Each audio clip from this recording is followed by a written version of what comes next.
the Prime Minister has pledged legislative changes to enable the continuation of sustainable salmon farming in Tasmania, as revealed in a letter addressed to the industry group, Salmon Tasmania.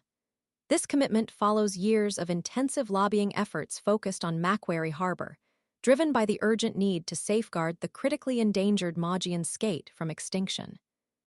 The government's own Threatened Species Scientific Committee, in a conservation report released last year, classified the Maugean skate as critically endangered, with population estimates ranging from a mere 40 to 120 adult skates remaining in the wild. This precarious situation underscores the severity of the conservation crisis facing this unique species and the critical need for immediate and effective intervention. The Prime Minister's intervention comes in the wake of a previous disagreement concerning environmental legislation. Last year, the Prime Minister vetoed an agreement reached by the then Environment Minister, Tanya Plibersek, designed to support her proposed nature-positive legislation.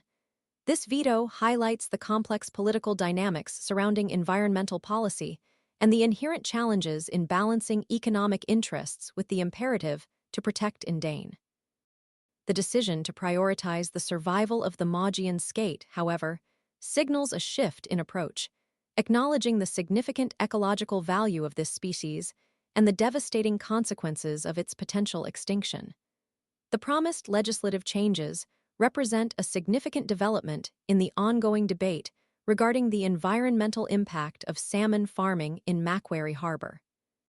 The industry has long argued that its operations can be conducted sustainably, minimizing their ecological footprint and coexisting with the local ecosystem.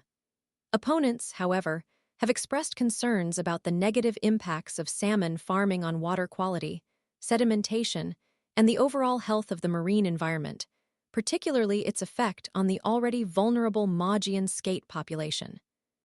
The details of the proposed legislative amendments remain unclear, leaving many questions unanswered about how sustainable farming will be defined, regulated, and monitored to ensure the long-term protection of the Maugean skate and the overall health of Macquarie Harbour.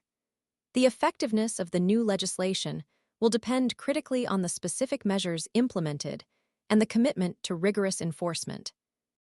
The future of both the salmon farming industry and the critically endangered Maugean skate now hangs in the balance, awaiting the concrete details of these promised legislative changes. The hope is that this represents a genuine commitment to balancing economic development with environmental responsibility, a delicate balance that will require careful consideration and unwavering dedication.